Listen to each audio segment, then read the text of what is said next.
सभी को नमस्कार। मैं श्रीमती पूजा पाठक, शासकीय उच्चतर माध्यमिक विद्यालय भैंसमा, जिला कोरबा से आज यहाँ कक्षा 11वीं गणित के गणितीय तर्क को लेकर प्रस्तुत हूँ। आज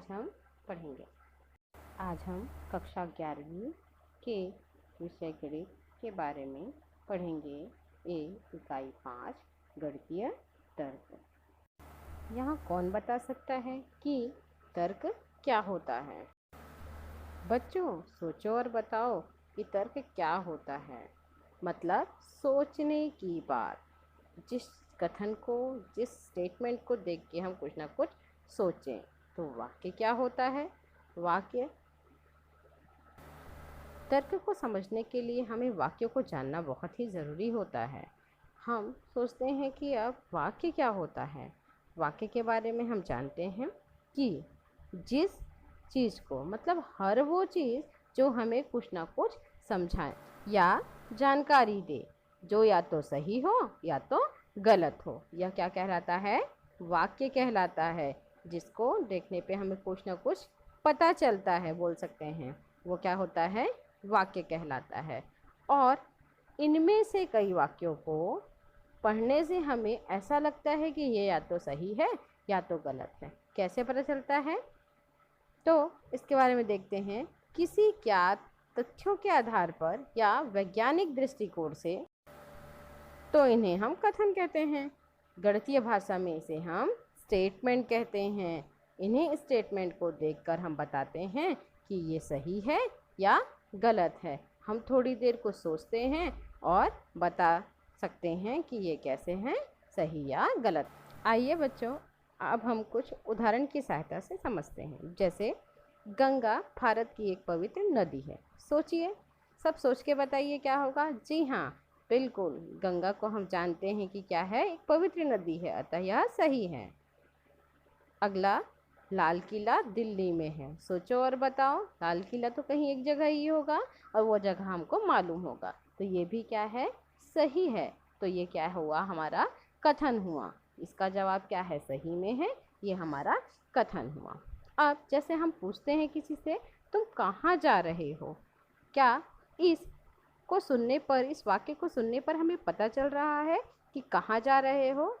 जी नहीं, हमें नहीं मालूम है, अतः यह कथन नहीं है। जिस वाक्य को पढ़ने से हमें दुविधा हो, वह कथन नहीं कहलाता है। या तो वह सही हो या तो वह गलत हो।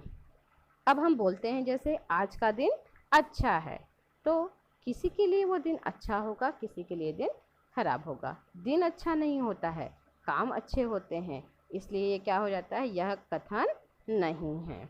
अब इसकी परिभाषा पे आते हैं। तो परिभाषा से हम बोल सकते हैं कि यदि किसी वाक्य से हम स्पष्ट हो कि वह सत्य है या असत्य है, तो उसे हम कथन या वाक्य कहते हैं।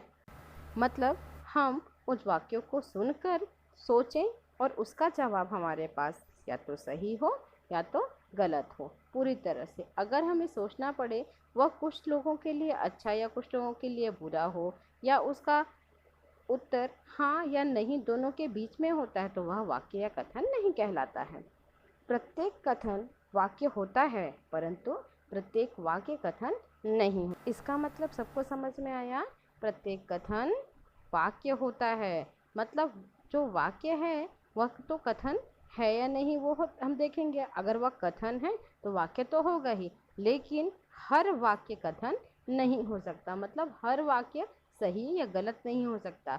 जैसे हमने उदाहरण देखे, कुछ ऐसे भी वाक्य होते हैं जो हम सोचते हैं लेकिन उसका उत्तर हमें प्राप्त नहीं होता है कि सही है या गलत है, अतः इसे हम वाक्य तो कहते हैं लेकिन कथन नहीं।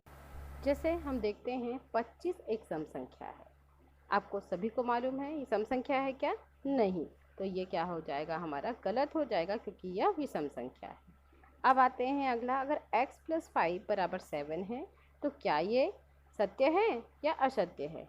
तो दिए गए समीकरण की सत्यता की जांच हो पा रही है क्या?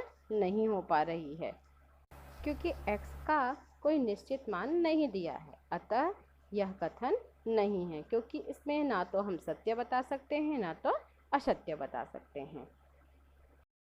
अब आइए कथन संबंधी कुछ नियमों के बारे में जानते हैं।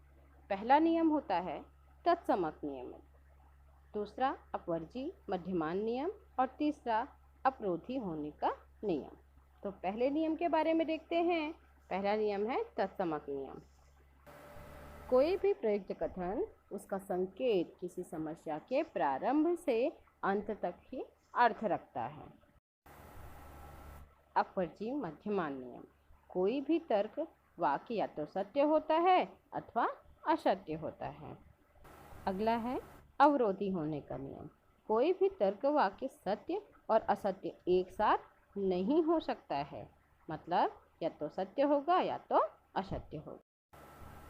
यह तीनों नियम पालन करने वाले वाक्य ही तर्क वाक्य कहलाते हैं। समझ में आया सबको?